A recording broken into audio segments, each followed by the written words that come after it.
新中国成立后，曾多次受到美国等核大国对我国实施核威胁与核讹诈。美国一度把核导弹和核航弹运至日本冲绳美军基地，将核攻击目标瞄准。在中共中央政治局扩大会议上，毛泽东在发表论十大关系的讲话中指出，我们现在已经比过去强，以后还要比现在强。在党中央的集中统一领导下，一代中国顶尖科学家带领广大科技人员，已经开启了中国核武器研制的大幕。从新中国成立前夕到20世纪50年代，迎着太平洋温暖的季风，在一声声汽笛声中，那些在海外的优秀科学家响应祖国的召唤，一路向着东方，漂洋过海，归心似箭。1946年7月15日至27日，纪念牛顿诞辰300周年，其国际基本粒子与低温会议在英国剑桥大学举行。这是第2次世界大战后全球首次举办基本粒子会议，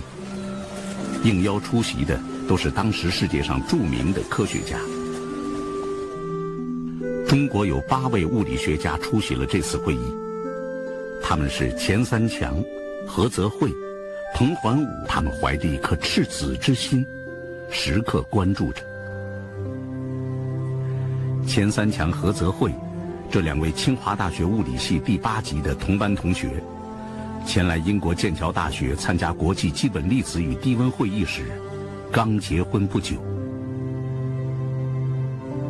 10年前的1936年，从清华大学物理系毕业后，他们从处于抗战中的中国来欧洲学习先进的科学技术，以期学到真本领，科学救国。出于对原子科学研究的共同兴趣，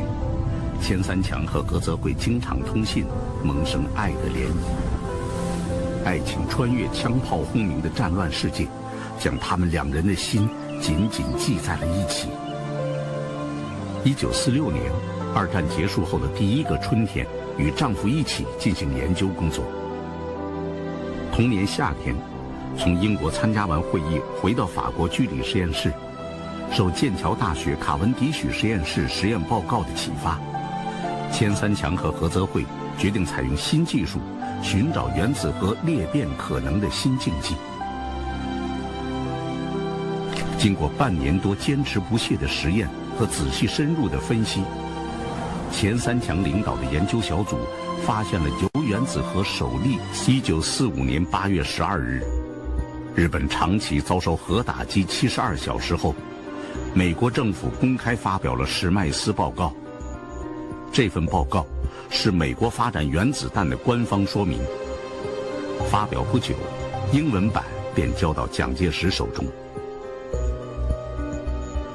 那时，国民党政府军政部次长于大为与中国战区参谋长兼驻华美军指挥官魏德迈私交甚笃。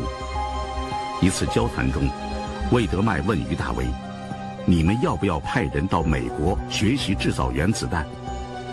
于大为立即将此事报告蒋介石。蒋介石喜出望外，命令军政部长陈诚、次长于大为筹划中国的原子弹计划。派谁去美国学习原子弹制造技术呢？于大为想到了西南联大的3位教授：物理学家吴大猷、数学家华罗庚、化学家曾昭伦。由这3位科学家再各自挑选2名工作助手，共同去美国学习考察。吴大猷挑选了物理系的助教朱光亚和正在读大2的本科生李政道，与华罗庚和曾昭伦挑选的助手一起，组成了中国赴美学习的原子物理团队。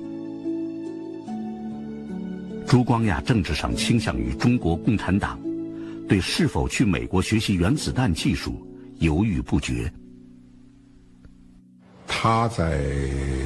希腊读书的时候，跟共产党的外围组织，包括有一些地下党员有过接触，接受了一些进步思想国共合作破裂以后就要打仗了，打仗的时候，那么替国民党搞原子弹，这个事儿好像是有点说不过去，这可能是他最重的一个心结吧。那时，朱光亚的父母身体不好，留下来照顾父母，还是去国外学习，这也是他考虑的一个因素。他找过我父亲的大哥，我叫大伯朱光庭，大伯当时是他们那个主心骨嘛，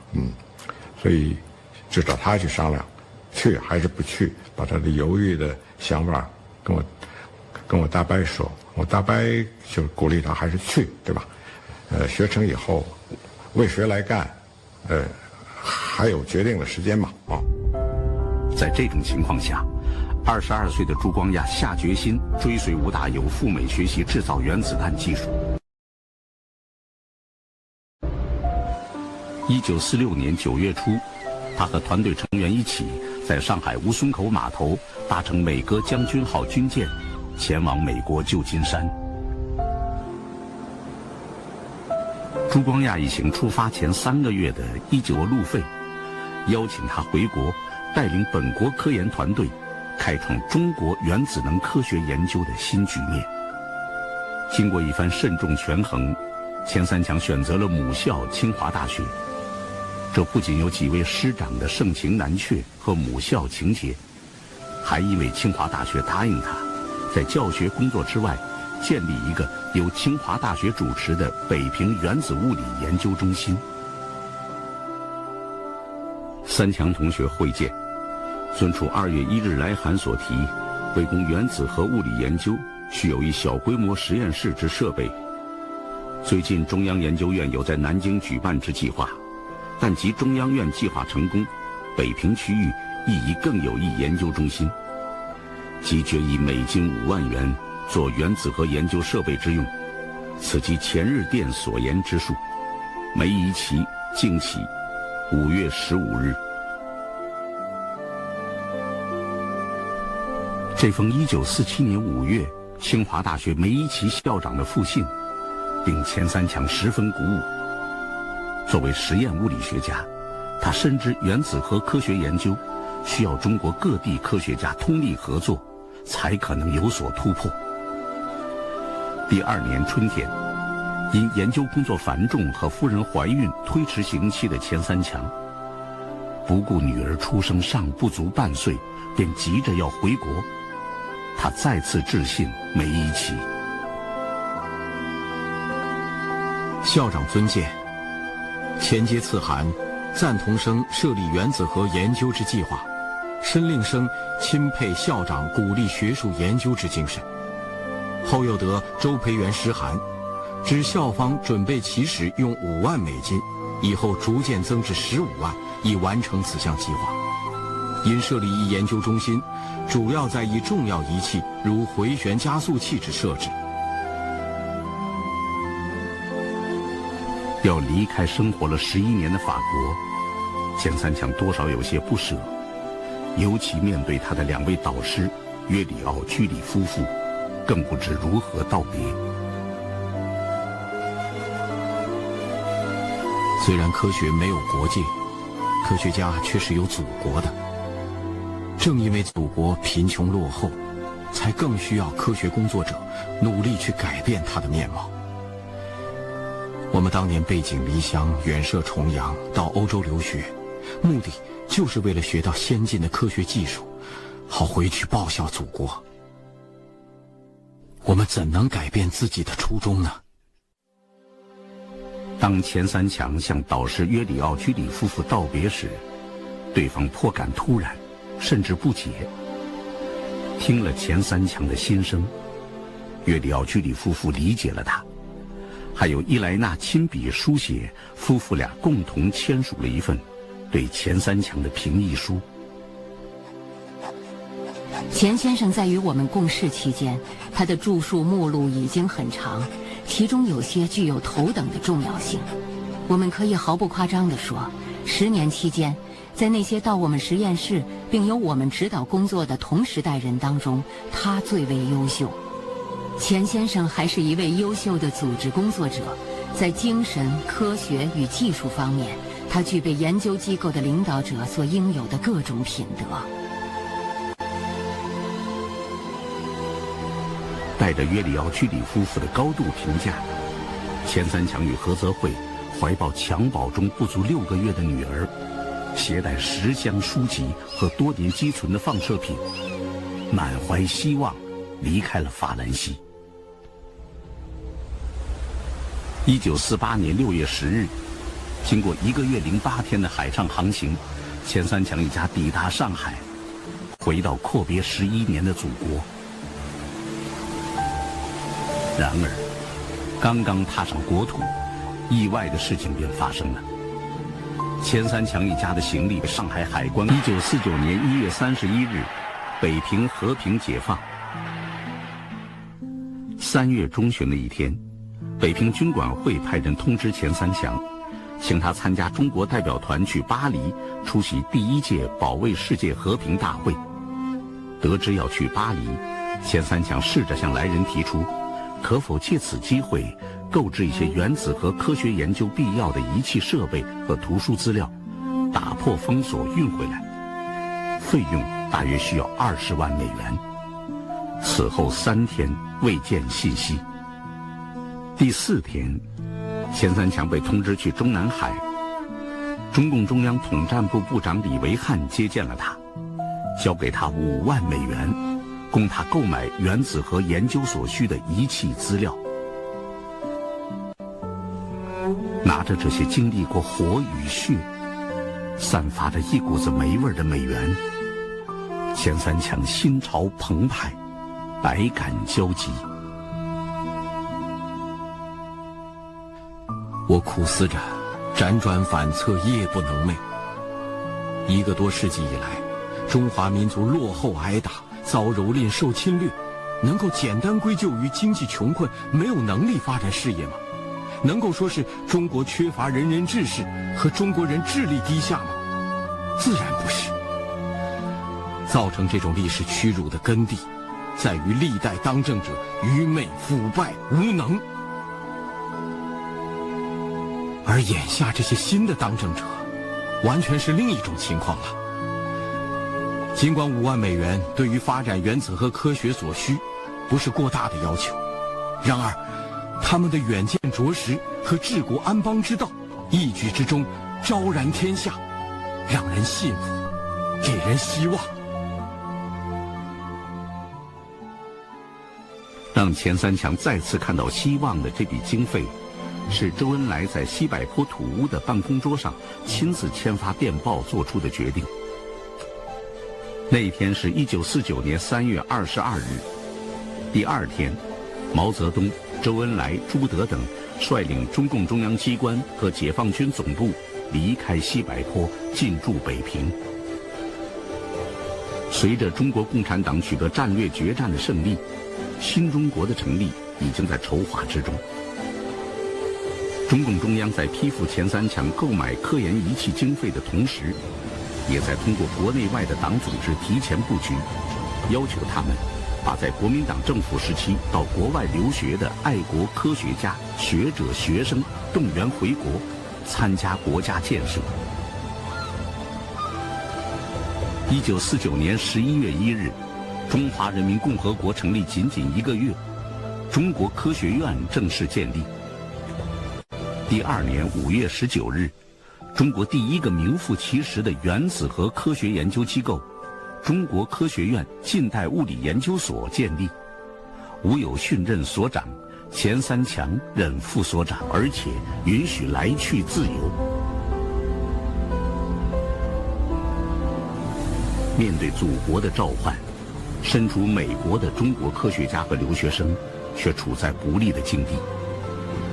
受冷战和麦卡锡主义的影响，尤其在朝鲜战争爆发后，美国政府对中国科学家和留学生的政策充满矛盾，摇摆不定，限制理工农医专业的中国留学人员回国。中国政府号召留学人员归国的同时，也千方百计为他们回国提供帮助。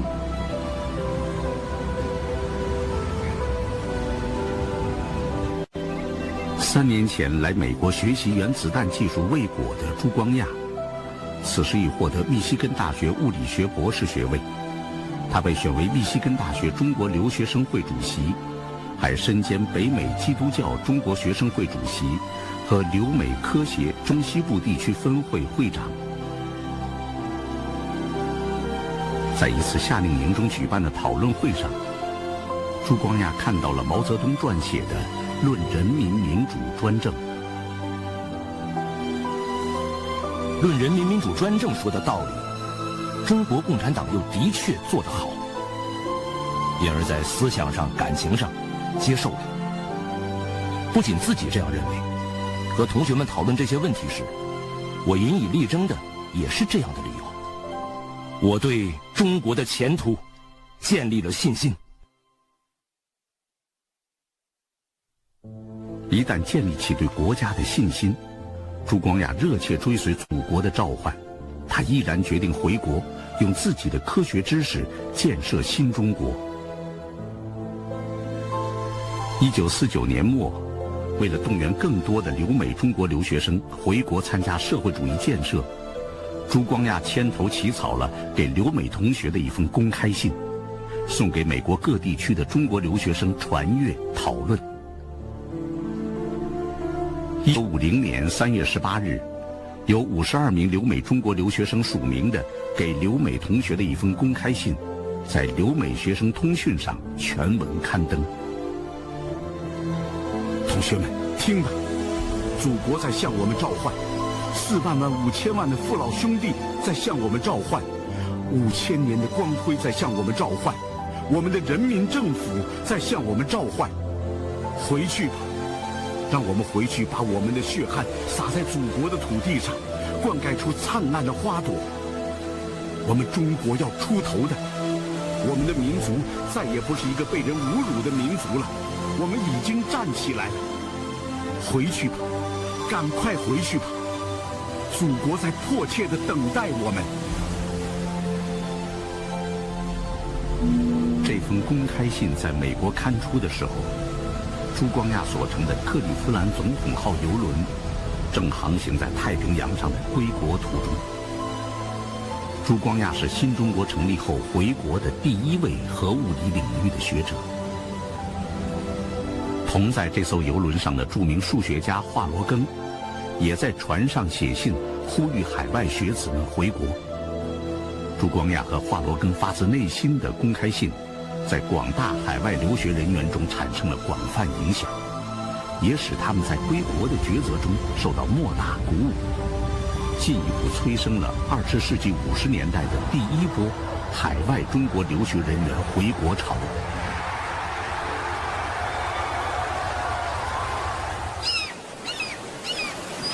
5个月后，1950年8月28日，威尔逊总统号邮轮第17次航程从美国旧金山起航。这是新中国成立后中国留美人员同船回国最多的一次航程，登船时人数至少有130位。船上有2位日后对中国原子能事业发展做出重要贡献的科学家，一位是赵忠尧，将所购置静电加速器器件先期运回国的核物理学家；一位是邓稼先，获得普渡大学物理学博士学位第9天便毅然回国的青年学者。我带了几双眼下中国还不能生产的尼龙袜子送给父亲，还带了一脑袋关于原子核的知识。带回一脑袋的知识和先进设备，这正是海外中国留学人员的赤子之心。到20世纪50年代末，第2波回国潮结束，近10年时间里，从海外归国的中国留学人员达3000余人，包括此后参与到中国原子能事业发展中的所有科学家。钱学森、郭永怀、陈能宽、张兴乾、王成书等众多抛弃国外优越生活、胸怀祖国强大梦想的科学家，开启了他们以身许国的人生新征程。这是新中国发掘的第一块铀矿石。1954年秋季，地质探测队在广西首次发现并采集了它。从这一年冬天开始，国家组织万人探矿大军，在祖国各地的深山中大规模寻找被称为决定命运的铀矿。几个月后，在西北、中南和华东地区发现了有确认远景的铀矿点11处。有了铀矿资源，又有了人才力量，面对新中国成立以来不断受到的核威胁和核讹诈，1955年1月15日，毛泽东主席在中南海颐年堂主持召开中共中央书记处扩大会议，专题研究发展我国原子能事业。会上，地质学家、地质部部长李四光、地质部党组书记、副部长刘杰分别汇报了我国铀矿资源的勘探情况。中国科学院物理研究所所长钱三强汇报了中国原子能科学的研究现状，对核反应堆、原子武器、原子能的和平用途做了讲解。会议讨论了发展原子能事业的有关问题。毛泽东主席做了总结性讲话。我们的国家现在已经知道有铀矿，进一步勘探一定会找到更多的铀矿。我们也训练了一些人，科学研究也有了一定的基础，创造了一定的条件。这件事总是要抓的，现在到时候了。1956年7月28日，周恩来同薄一波、宋任穷、张敬夫等人商议后，给毛泽东和中共中央写了报告，建议成立原子能工业部和原子能工业设计院。不久，主管原子能工业的第3机械工业部成立，由宋任穷任部长。1956年12月，中共中央、国务院批准执行新中国第一个中长期科技规划。1956到1967年科学技术发展远景规划纲要，这个12年科技规划，把原子能的利用、喷气和火箭技术等列为12个重点任务，作为对国家有根本性影响的重大和复杂的科学问题，优先保证它们的发展。在中国科学技术大学校史馆，有一件镇馆之宝，中国第一台静电加速器。1955年，它由赵忠尧主持，在中国科学院物理研究所建造完成。建造所需的器件都是当年他在美国时购置的。静电加速器是核反应实验和核武器研制所需2器中的一器，另一器是回旋加速器，那时中国尚不能建造，需要向他国求助。新中国成立后，苏联是第一个承认并与新中国建交的国家。随着中苏两国关系，党中央、国务院决定组建核武器研制和试验机构。1958年2月，第3机械工业部更名为第2机械工业部，3机部9局更名为2机部9局，负责核武器研制和基地建设。1958年5月，时任中共中央总书记邓小平批准了2机部上报的5厂3矿选址报告，中国的核工业项目全面铺开建设。1958年7月，2机部9局在北京组建核武器研究所，对外称北京第9研究所。1958年10月，鉴于我国国防科学研究任务越来越繁重复杂，聂荣臻建议成立国防部国防科学技术委员会，统一领导我国武器装备的科学研究工作。国防科委由聂荣臻兼任主任，陈赓、刘亚楼、张爱萍、万毅任副主任。